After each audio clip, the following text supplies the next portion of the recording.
Suaugusiųjų sąmonėje multiplikacinis filmas pirmiausia tai, kas skirta vaikiškai auditorijai. Bet kodėl? Vis didesnė tėvų dalis patiria abejonės, susijusias su užsienio kompanijų multiplikacijos produkcijos saugumu ir nauda savo vaikams. Iš kur šis sėlinantis nerimo jausmas?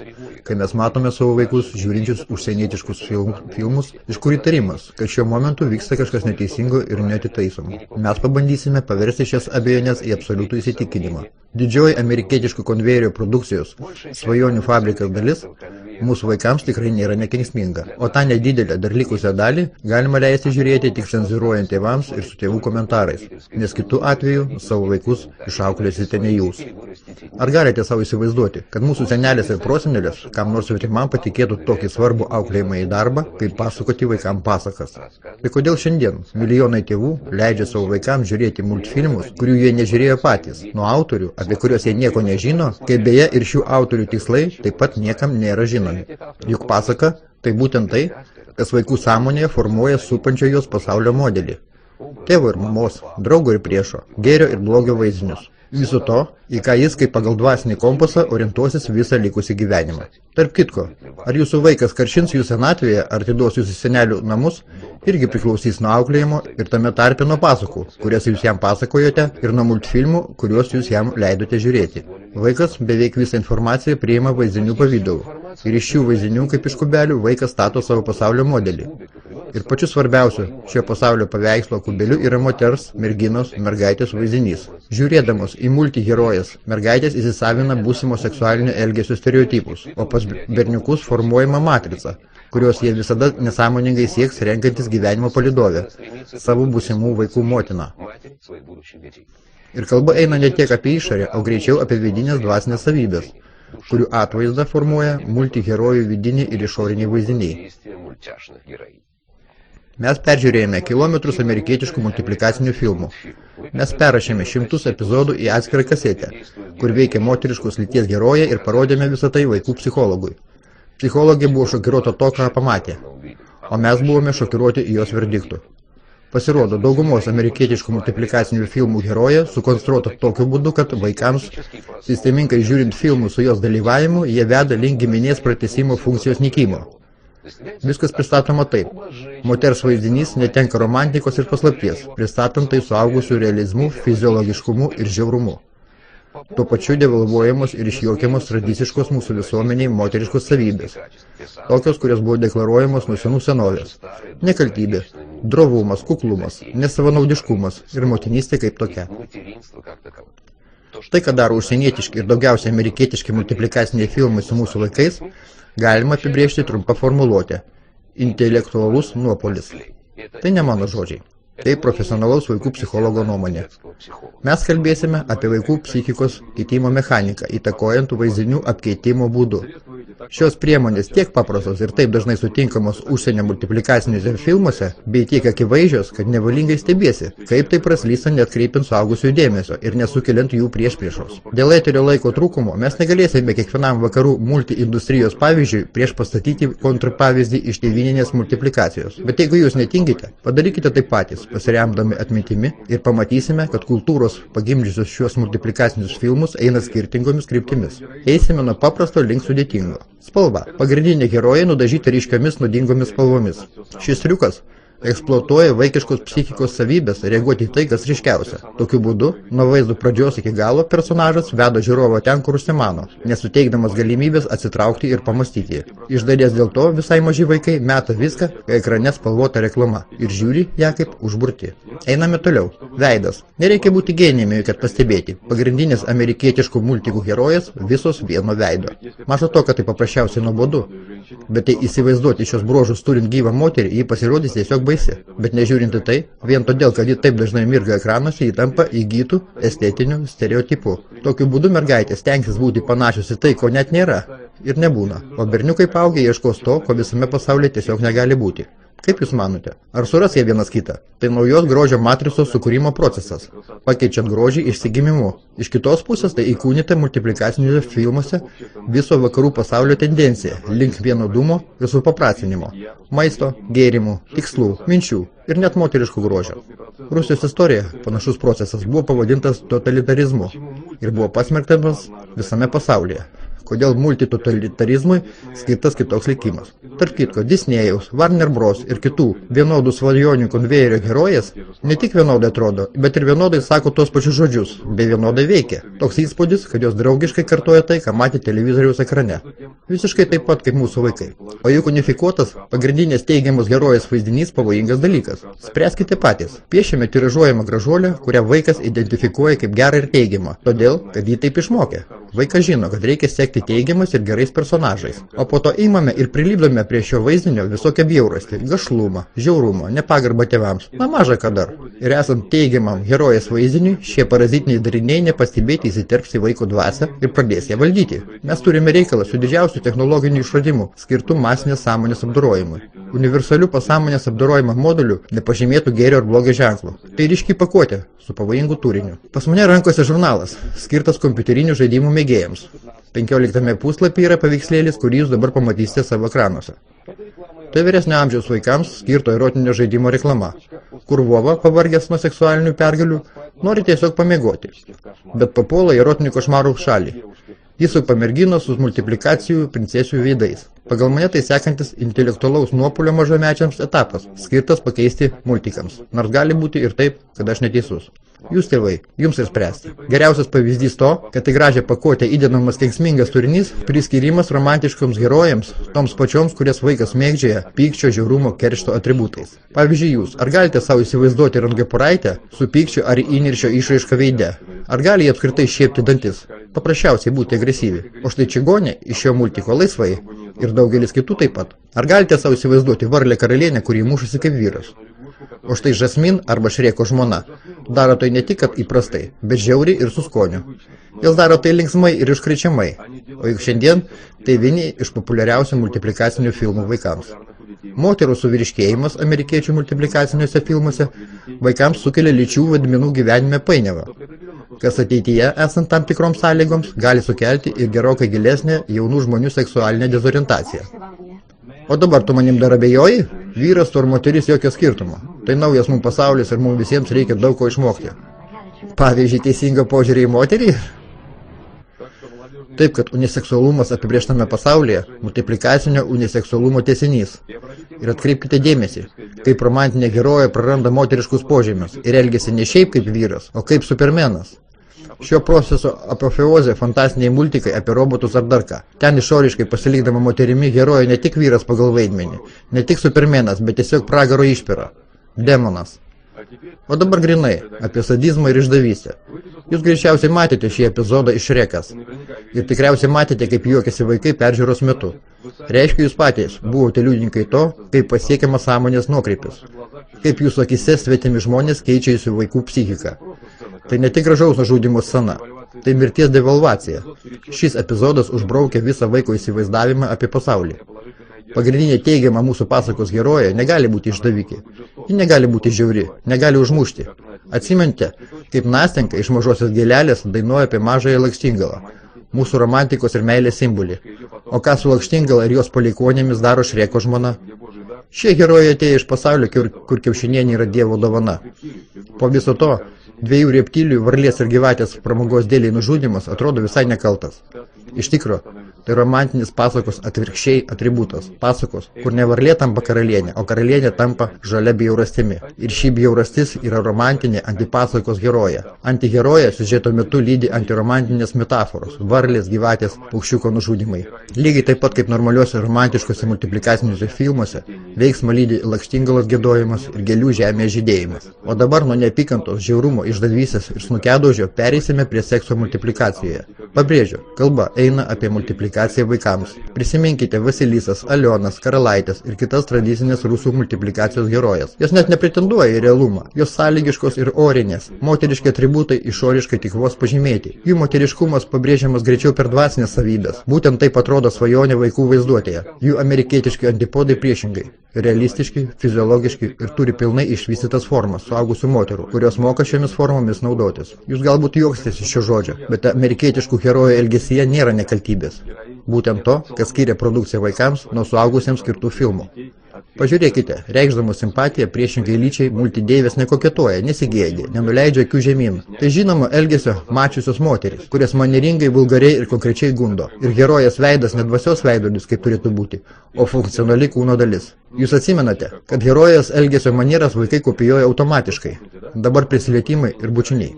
Mūsų multiplikacijoje pati didžiausia erotika – tai sujungtos herojų rankos. Bučinys paslaptingas. Jo fizinė pusė nuslėpta nuo mažųjų žiūrovo akių. Bučinys tik pažymimas. Užsienio multiplikacijoje viskas atvira, kaip pas suaugusius. Lūpos atvertos ir geidžiančios. Liesis prie moters galima kaip tik patinka. Kaip prie eilinio daikto. Štai čia kuprys laiko čigonę aukojamojo gyvulio pozą.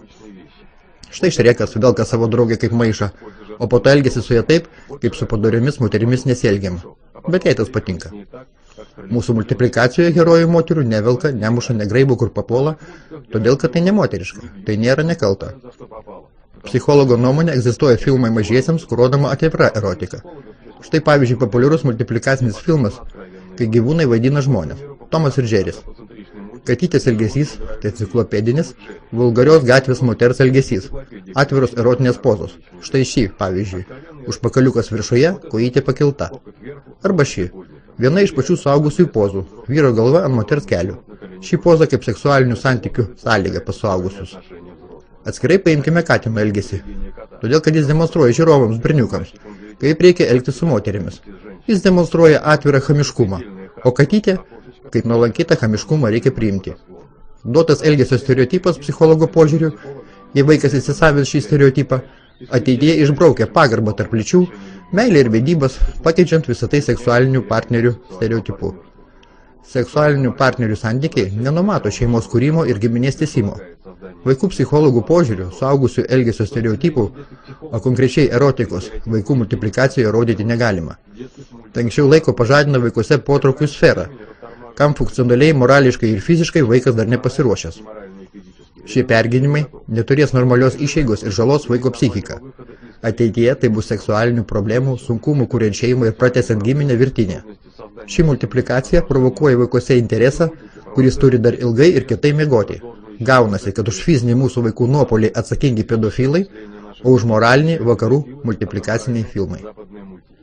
Kaip tvirtina vis tie patys vaikų psichologai, normaliam vaiko vystymuisi, pirmų intereso priešingai lyčiai metu, jam reikalinga pasaka, myslė, paslaptis. Tik per romantiką ir drovėjimąsi berniukas gali tapti tikrų vyrų.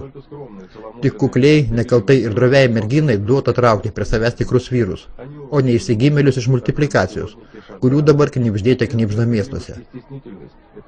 Vaikų gėdinimas ir drovumas būtina sąlyga, kuriant šeimą ir pratęsiant giminę ateityje. Problema tiek rimta.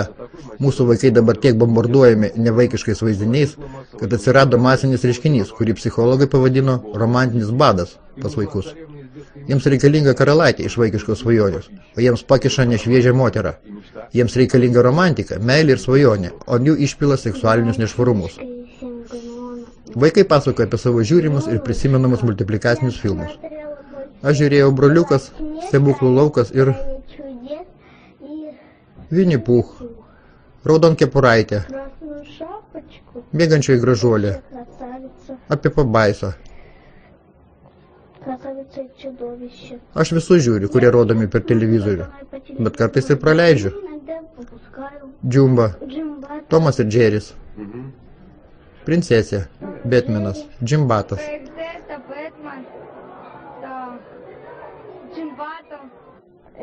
Užsienio, jie gerai nupiešti.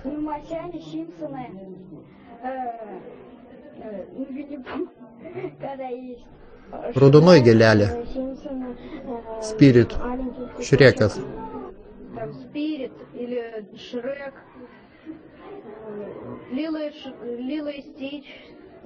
Man rusiški arčiau širdies.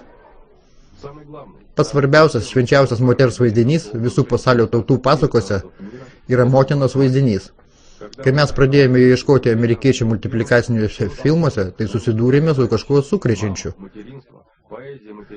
Mama, motinystė. Motinystės poezija tradicinių požiūrių rodoma tik multiplikaciniuose filmuose apie gyvūnus.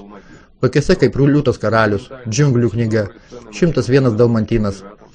Jaudinančios, sentimentalios ir labai jautrios motiniško rūpesčio skirtos scenos meškiukams, šuniukams, drambliukams ir kitiems mažyliams. O štai kai reikalas priėjo iki multiplikacijos apie žmonės, arba tų, kur gyvūnai vaidina žmonės, bendrai, spręskite patys. Jūs pajausite, kaip sakoma, tikrai pasibjaurėjimą. Štai pavyzdys. Antis motina.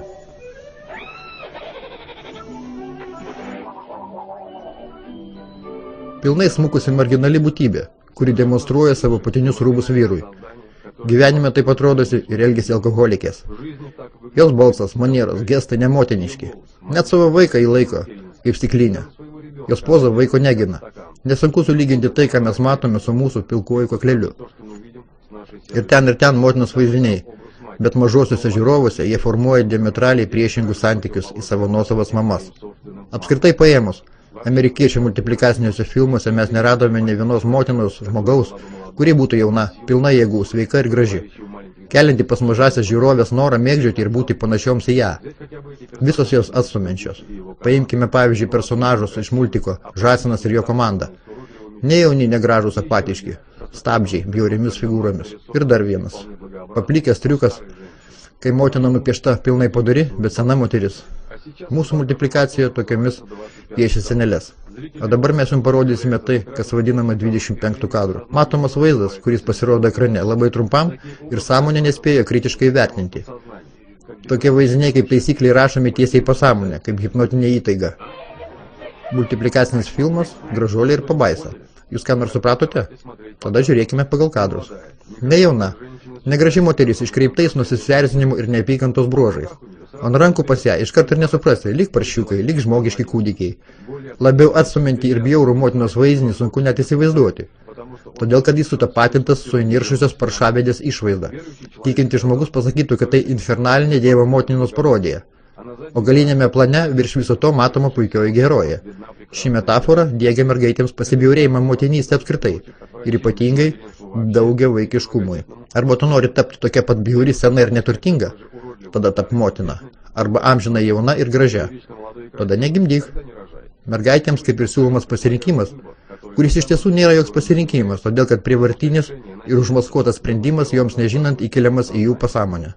Moters vaizdiniai – tai žmonos ir būsimos motinos vaizdiniai. Būtent taip jie turi fiksuotis vaiko atmintyje ir pasąmonėje. Kaip berniuko, taip ir mergaitės. Mergaitė tai sektinas pavyzdys, o berniukui tai pavyzdys, kurį jis ateityje turės išsirinkti. Ar gali moteris, kurią matėme, žadinti kažką daugiau nei grubų potraukį, čia geriausiu atveju, o blogiausiu jį iššaukia tik pasibjaurėjimą ir moteriškai giminiai, ir šeimai, ir gyvenimui apskritai.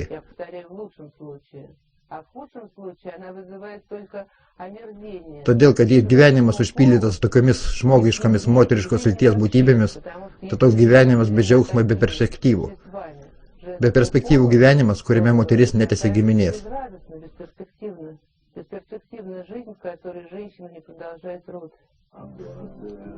O man nusispjaut, kas bus poryt.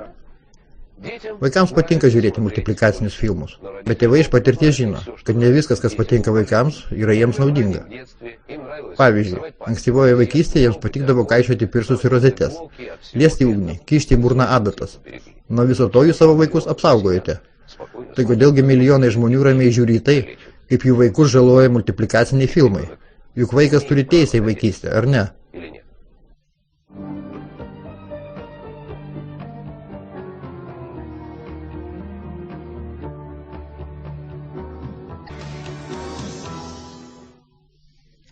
Šią savaitę valstybinis statistikos skyrius pranešė duomenis, kad Rusijos gyventojų skaičius nuo šių metų sausio iki rugpjūčio sumažėjo 556 tūkstančiai žmonių. Gimstamumo šalyje nusileidžia mirtingumų ir staigus pagerėjimas mažai tikėtinas. Mes pabandėme išsiaiškinti kai kurias galimos demografinės katastrofos priežastis ir priėjome prie stulbinančių išvadų, su kuriamis jūs šiandieną norime supažindinti. Tai, ką jūs pamatysite ir išgirsite šioje programoje, nėra išsigalvojimas ar prielaidos. Kaip to pagrindas padėti pirmieji Rusijoje mokslininkai įdirbiai, tyriantis informacijų technologijų įtaką gimstamumo mažėjimui. Problemos šaknis suvedamai sekančius dalykus. Ankstyvojo lytinio gyvenimo propaganda, sekso laisvė, seksualinis palaidumas ir poligamija, Šeimos vertybių neigimas veda prie to, kad tradicinė šeima griaunama, dėl ko gimstamumas sparčiai krenta. Štai taip atrodė gimstamumas 1976 metais. CSRS 1000 gyventojų gimdavo 19 kūdikių, Jungtinėse valstijose 14, Didžiojoje Britanijoje 12, Prancūzijoje 13, Vokietijoje 9. Ir pažiūrėkime dabar, kaip atrodo dabartinė Rusija po seksualinės pereito šimtmečio pabaigos revoliucijos. Mūsų šalies žmonių nuostoliai įvairiais vertinimais nuo 500 000 iki 1 milijono piliečių į metus. Ir šie praradimai nepapildomi dėl Rusijos gyventojų nenoro gimdyti. Aplinkybės tiek nepalankios, kad jų fone gimstamumo padidėjimas vien tik Maskvoje, be regionų, 0,2% pereitais metais atrodo kaip demografinis sprogimas. 2000 metais Rusija užima pirmą vietą pagal mergaičių paauglių nėštumą.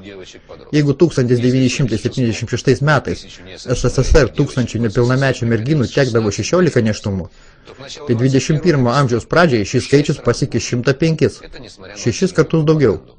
Ir tai nežiūrint į sustiprintą kontraceptikų propagandą. Iki seksualinės revoliucijos eksporto SSR laikais skyrybų skaičius nesiekė 20% nuo sukurtų šeimų skaičiaus. Šiandien išsiskiria ne mažiau 60% šeimų. Prie viso to šiandien jau sukuriama trečdaliu mažiau, nei 80-ųjų pabaigoje. O dabar pereikime prie paties įdomiausio. Kaip ir kokiamis priemonėmis. Vien tik informacijos pagalba galima praktiškai priversti išoriškai normalius jaunus žmonės atsisakyti nuo pagrindinio instinkto, pratęsti savo giminę. Viskas gaunasi kaip anekdotė. Jūs mylite vaikus? Ne. Bet man patinka pats procesas. Gerbiami paauglių nuo 9 iki 18 metų tėvai. Nepagailėkite pinigų ir nepasigėkite nusipirkti bet kuriame iš kioskų spaudą skirtą jaunimui. Išsirinkti lengva. Leidiniai skirti būtent to amžiaus vaikams, kurie pavaizduoti iliustracijose. Jeigu jūs dar nesusipažinę su tokia produkcija, tai jūs nustebins sekso genitalijų tematika, kuri ryškiai iš leidinio į leidinį viršė viena visą kitą. Štai kai kurios temos. Kaip berniukui teisingai kalbėti mergaitės seksui. Kaip mergaitei jį sugundyti. Kaip mergaitei reikia teisingai atsiduoti. Ir tiems ir toms. Kaip teisingai masturbuotis ir kaip tai naudinga. Kaip mergaitei teisingai saugotis. Ekstra kontracepcijos būdai. Instrukcija. Kaip teisingai ir kur geriau darytis abortą. Ir žinoma, prezervatyvų reklama. Omenyje demografinį tokių leidinių sektorių, paaugliai nuo 12 metų, o gal net ir jaunesni. Net prezervatyvai, nekalbant jau apie visą kitą, neša griaunamojo nuopolio funkciją. Tikite, užsitempt ant savęs išreklamuotą prezervatyvą 12-14 metų paauglių, tai jau seksualus veiksmas. Be to, prezervatyvai nekaip netrukdo pergalingai AIDS ir sifilio eisenai planetos platybėse. Nekaip netrukdo jie ir tam, kad kiekvienais metais iš 3 milijonų kūdikių pradėtų Rusija, šviesą pamato tik trečdalis iš jų. 2 milijonai žūsta abortariumuose. Ir tegul nieko neapgauna tai, kad ši konkreti ir absoliučiai tik suaugusiems skirta informacija duodama, kaip ir rūpinantis jaunųjų skaitytojų sveikata. Kalba eina apie leidinius su milijoniniais tiražais, kuriuos tėvai nekartą yra padavę į teismus su ieškiniais dėl mažamečių tvirkinimo. Gaila, bet dabar yra susikloščiusi paradoksali situacija, kad vaikai liko vienas prieš vieną su jos supančios aplinkos siaubu. Su tomis masinėmis informacijos priemonėmis, prievarta, žiaurumais, pornografija. Ir visi tik skėsčia rankomis. Ir geriausiu atveju duoda patarimus. Išjungkite mygtuką. Praktika parodo, kad šiai dienai nebuvo inicijuota ne vienos baudžiamosios bylos masinių informacijos priemonių leidėjams. Be jų egzistuoja masė gerokai atviresnė pobūdžio iliustruotos literatūros orientuotos į mažamečius. Atkreipkite dėmesį į tai, kad šie leidiniai unifikuoja vaikus. Siūlomų temų ratas pakankamai siauras. Popžvaigždės, pramogos, klubai, kosmetika, muzika, seksas. Štai atrodo ir viskas. Net nekartą išjuokta pionierių tiesa siūlydavo savo skaitytojams nepalyginamai platesnį temų ratą skaitymui. Reikalas tame, kad giminės pratęsimo paslaptis, kurioje paslėpta vyro ir moters meilės paslaptis, tai aš sakyčiau super paslaptis. Kada į tai įsibraunama anksčiau skirto laiko, visa žmogaus ekologija, psichika, net likimas. Viskas išderinama. Aš manau, kad tai baisiausia, ką galima padaryti su vaiku. Suteikti jam duomenys apie seksualinį gyvenimą per daug anksti ir ne tą formą, kuri atidirbta per amžius.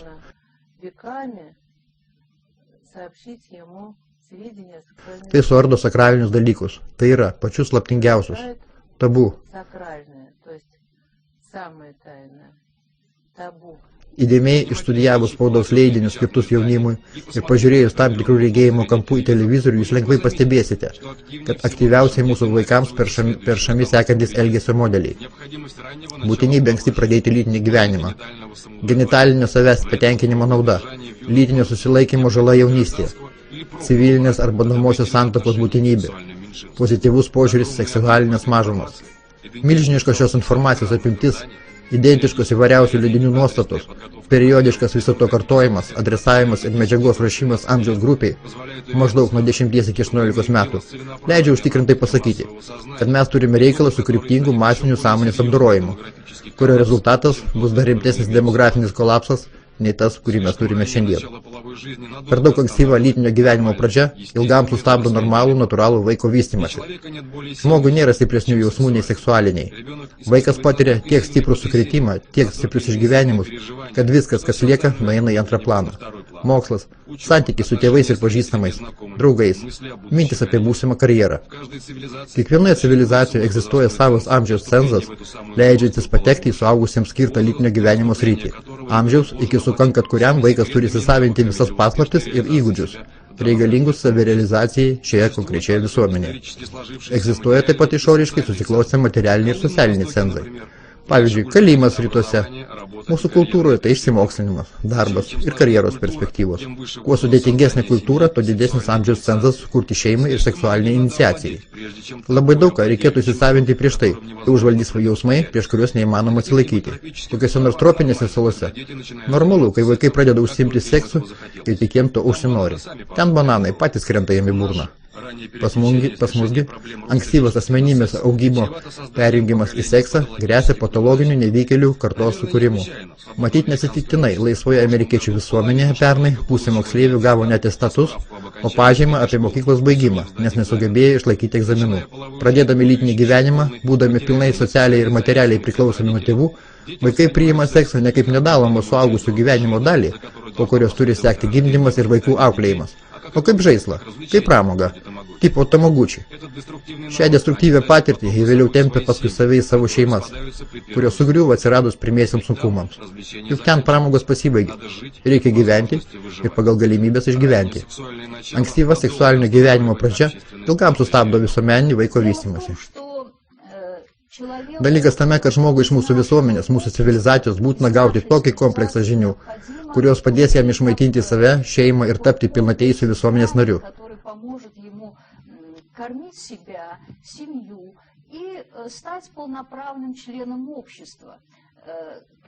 Ankstyva lytinio gyvenimo pradžia sustabdo normalius mūsų civilizacijai procesus.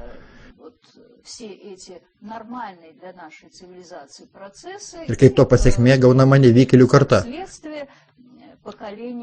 kuri jau išauginta Jungtinėse valstijose po įvykusios ten seksualinės revoliucijos.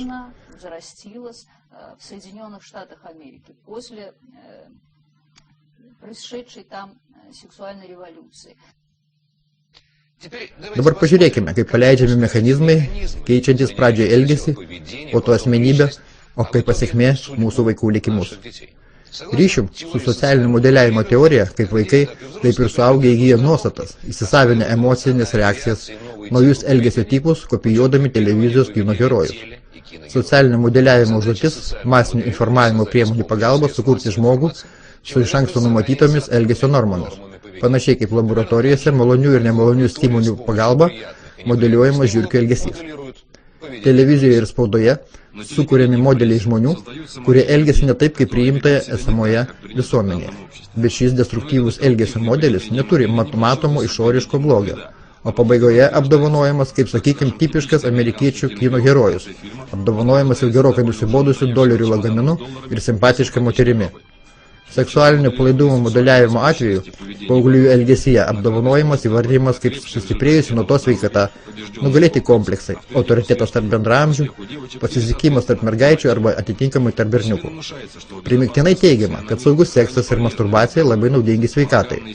Monogaminiai šeimyniniai santykiai su tikslu auginti vaikus pristatomi kaip nuobodybė ir rutina. Jiems prieš pastatomas seksas kaip amžina pramaga be rūpesčių, su neribotų partnerių kiekiu, bet be vaikų. Štai jums paprasta visos kartos informacinė sterilizacija. Tarp kitko, egzistuoja pasirinktinės sterilizacijos būdai iš įvairių jaunimo socialinių ar etninių grupių. Nuo ankstyvos seksualinių santykių pradžios pirmiausia gimstamumas krenta mažai aprūpintose materialiai jaunimo grupėse. Juk būtent jie skaito pačius pigiausius leidinius, lanko pačius prasčiausius klubus ir neturėdami lėšų daugiausia laiko, nei turtingieji praleidžia prieš televizorių, pačią pigiausią pramogą pasaulyje. O štai jums dar vienas štrichas. Pagal JAV medicinos statistikos nacionalinio centro duomenis, nuo 91 iki 99 metų gimstamumas tarp JAV tamsiaodžio jaunimo nuo 15 iki 17 metų amžiaus sumažėjo 38%. Tuo tarpu, kaip tarp baltaodžio jaunimo šis skaičius buvo lygus tik 6%. Tai yra, kiekvienam negimusiam baltajam 6 negimė juodaodžiai. Idealiu atveju vaikus nuo šių bėdų galėtų apsaugoti tėvai. Deja, netgi darniose šeimose jie kaip taisyklė susigrėbė pernelyg vėlai.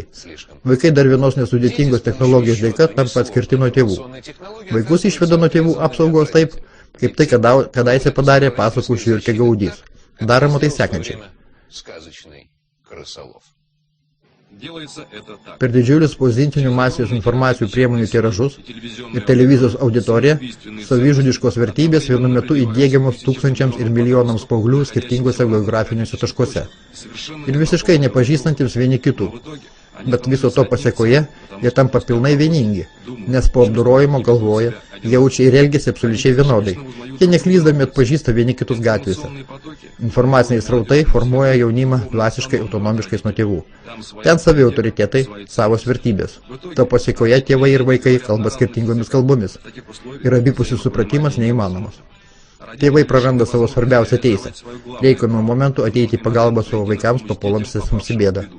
Visi bandymai čia bus įvertinti kaip įkyrus ir nedraugiški trukdymai iš visiškai kitokio svetimo ir todėl priešiško pasaulio. Seksualinio elgesio stilių vaikams pateikia jau paruošti gyvenimo stiliai su ypatinga muzika, apranga, pramogomis. Būtent iš pinigų už reklamą formuojančią jaunimo stilių ir išsilaiko leidiniai paaugliams. Visą tai vadinama subkultūra. Jaunimo subkultūros tai lengvai pažeidžiamos, uždaros bendruomeninės, susidančios pagrindinai iš labai jaunų, dar galutinai neišauklėtų, nesusiformavusių, nemokančių atskirti, kas yra gėris, o kas blogis žmonių. O štai iliustracija to, kaip vaikus atitraukia nuo tėvų globos, atimdami iš pastarųjų autoritetą ir pagarbą. Daroma tai pasąmonės lygmenyje žodžių pagalba. Jaunimo slengas. Kokiam judėjimu be priklausytų paauglys visur vienodas. Pažiūrėkite, kaip šiame slenge mutavo pačios svarbiausios žmogiškosios sąvokos. Atsimenate, kaip kentėjo vienas herojus, kuris niekam negalėjo pasakyti švenčiausių žodžių – tėvas ir motina. Šie šventi žodžiai tapo paniekinamais skambančiais terminais, tipo gimdytojai, protėviai, močia ir taip toliau ir panašiai. Tai štai, gerbiami tėveliai, tam, kad suprasti, kas jūs savo vaikams, pasiskaitykite geltonąją spaudą jaunimui. Kaip pasiekmė, išoriškai besidžiaugianti gyvenimu, išoriškai sveika ir sėkminga subkultūra, atkirsta nuo kartų patikrintos vyresniųjų apsaugos, praranda svarbiausią bet kurios biologinės rūšies atstovo funkciją – pratęsti savo giminę. Ir dar, pagal medicinos statistikos duomenis, dar niekada anksčiau Rusijoje nebuvo užfiksuota tiek daug savižudybių tarp paauglių kaip mūsų laikais. Gyvenimo procesų imitacija neduoda gyvenimiškų pojūčių ir nepraeina be pėdsakų. Pas kiekvieną mūsų 2 tėvai, 4 seneliai ir senelės, 8 proseneliai ir prosenelės, 16 prosenelių ir senelių ir taip toliau ir taip toliau. Iš tūkstančių protėvių nugrimsta į amžių gilumą. Kiekvienas iš jų išgyveno, kad po savęs palikti palikuonis, nežiūrint į karus, ligas ir potvynius. Ar nebus apmaudu, kad ši piramidė šiandien baigsis kartu su jūsų laiku todėl, kad jis prisiskaitė leidinių tipo cool, prisižiūrėjo tvirkinančių programų. Technologijos su demografiškai stabdančia informacija veikia, bet veikia ne visus. Todėl kiekvienas sprendžia pats, ar būti paskutiniu, ar visgi pratęsti savo gyvenimą.